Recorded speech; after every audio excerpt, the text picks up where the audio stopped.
And welcome back to Sports Weekly on IEMG. It's been a very busy offseason for high school football. 4 local teams in the city of San Bernardino will have new head coaches when they start the new season, including the Arroyo Valley Hawks. Jesse Siniceros will take over the program, a longtime head coach throughout Southern California and San Bernardino County. He takes over a Hawks team that went 2-8 last year, 1-4 in the Skyline League. And Coach Siniceros, he's won everywhere he's been, including El Monte High School back in 2019. This was kind of a famous story as El Monte went all the way up to Crescent City, which is on the border of California and Oregon, to win a state championship in the mud, in the rain.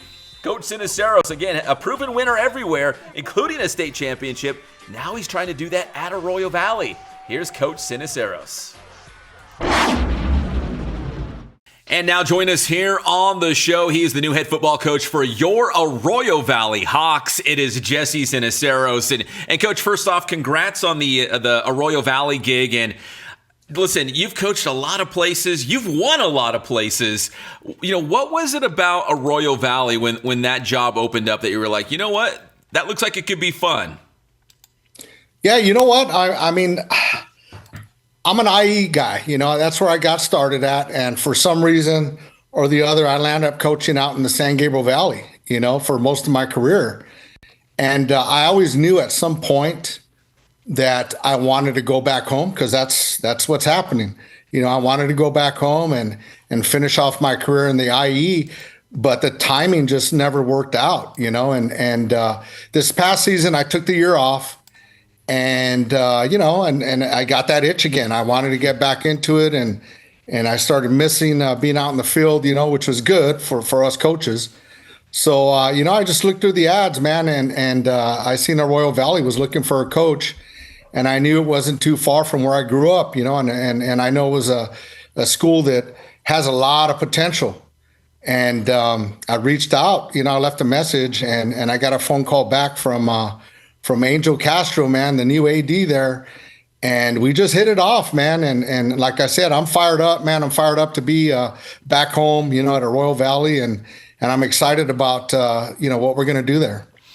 Now, Coach, I know you're a Bloomington guy. I mean, that's a league game now. Arroyo Valley versus Bloomington. That could be a playoff spot on the line this upcoming fall.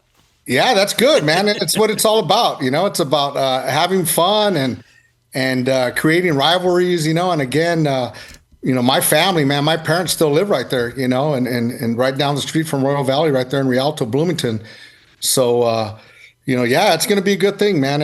My parents, they're going to be close by. For us, Friday nights, man, it's a family event, and getting back home where a lot of my friends and people from, back in the day that are going to be able to make games now because we're there. So it's a good thing. Now, Coach, the folks watching this interview, they can see some of your hardware behind you a little bit, some of the trophies and plaques and whatnot. And I didn't tell you this before we started the interview, but I do want to mention your 2019, El Monte team that won a Southern Section title and a state championship. But my first real broadcasting job, I was up in Humboldt County, and I was covering Del Norte. I've been to Crescent City. Oh. I've covered Del Norte football, and you guys famously won that Mud Bowl for the state title up there. Yeah. What was that season like? And obviously, what it takes to win a championship. What was that season like for you? And what did you learn from that you might be able to implement now at Arroyo Valley to try to build a champion?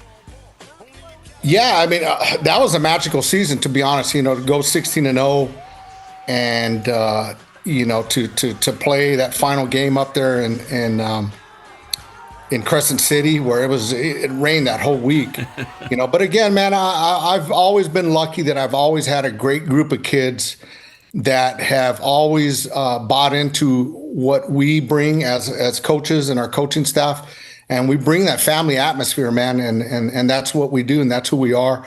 Again, I'm lucky, and I use this word a lot. I'm blessed, man, because I learned myself through playing football from some great coaches. I played for Carl Beach in high school. Robert Kistner, he was my coach at Bloomington too, but also as an assistant coach. I learned from great guys like Markham and Dick Bruick, and so now to be able to get all that information, that experience and to use that as a head coach, I've been lucky, and again, like I tell people, I've developed that roadmap. I have that roadmap, man, to get from point A to point B. And, it's up to the kids, whether they're going to take that route. Now, some years, again, the shortest distance between 2 points is a straight line. Yes, sir. A lot of times they stay in that straight line, but sometimes, as coaches, we have to, get them back in line. So again, but it's all about the kids, man. It's about creating an atmosphere where they're going to compete. They're going to go out there and have fun. And for that year, we competed against everybody and we won. So, yeah. So it was memorable. It was really good. So, Coach, it sounds like, and correct me if I'm wrong, it sounds like before even worrying about the X's and O's and, what kind of defense you want to see, it's about building culture. It's about getting the kids, to buy in how you see the program's going to be. Is that safe to say? Is that maybe like at the top of your to-do list as you take over this team?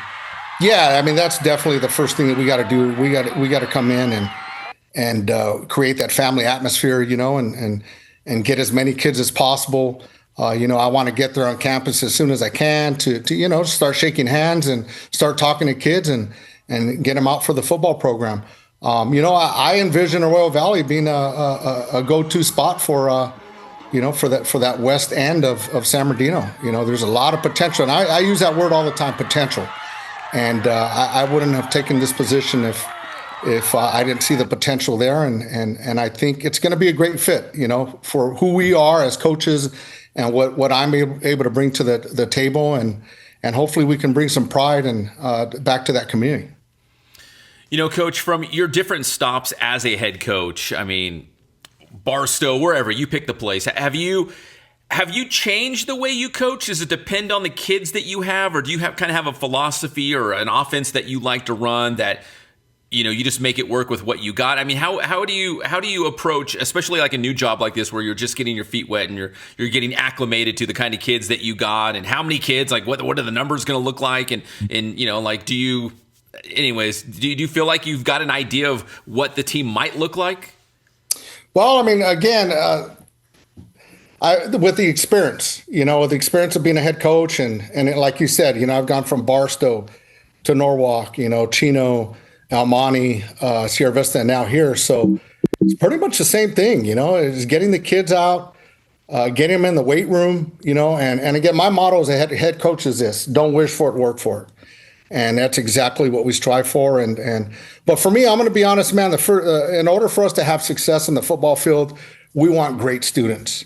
We want them to excel in the classroom. And there's a direct correlation, man, between the success in the classroom and what happens out in the football field.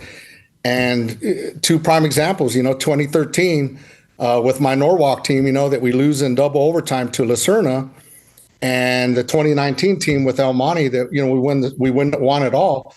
All those kids on that team were just amazing students, great students that bought into, to what our philosophy of being great students in the classroom. But Coach, X's and O's wise, are you like a wing T guy, or do you want to have like 5 receivers? You're going to throw the ball 50 times a game, or does it matter? Are you just going to go in there and see what you got first? Well, I mean, athletes are athletes, so no matter what system they're in, and that's a prime example of kids that I've coached in the past. Matter of fact, my running back from El Monte is a starting running back for Mississippi State right now.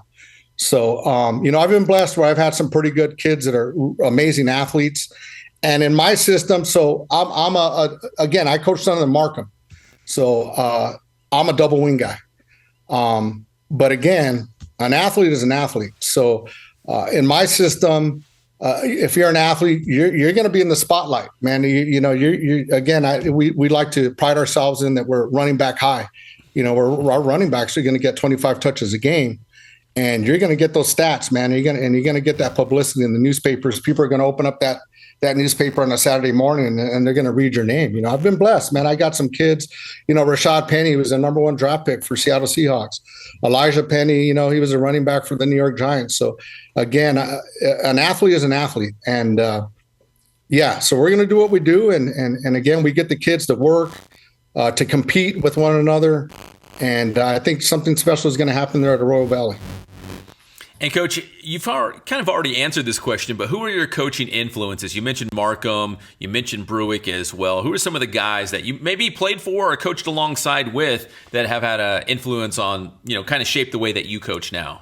Well, I mean, first and foremost is my dad. My dad's been my coach since day one. I've always been around football my whole life. He was a youth football coach. Then later in life, coached at the high school level. But he taught me about football. That's the first place I learned how to play football, and he taught me how to play tough. And then as an assistant coach, obviously I coached with Markham and Bloomington all those years that we won 5 CF championships in 6 years. And then to come back and be able to coach under Dick Bruick, another legend. So those guys have really influenced me today. Offensively with Markham, but then defensively with Coach Bruick and how to run a practice, in high tempo so yeah. But again, I get back into the IE, Pep. I'm fired up, man, because I got a lot of my old friends. I played college ball at University of Redlands, and one of my bros, Kurt Bruick, he's a coach at Citrus Valley, and it's going to be good to be back home. So. Well, Coach, congratulations on the gig, man. You have won everywhere you've been, so we're excited to have you at Arroyo Valley and a little bit closer to home, the former Bloomington Bruin. Yep. Yeah, it's good to be back, man. So hopefully I could end my career here and back in the IE. So that's the plan. All right, everybody, that's Jesse Sinisteros. He's the new head football coach for the Arroyo Valley Hawks, joining us here on the show. All right, congrats to Coach Sinisteros on the new gig at Arroyo Valley. My name is Pep Fernandez. Thank you for watching Sports Weekly, and make sure you subscribe to the Inland Empire Media Group YouTube channel. We'll see you next time.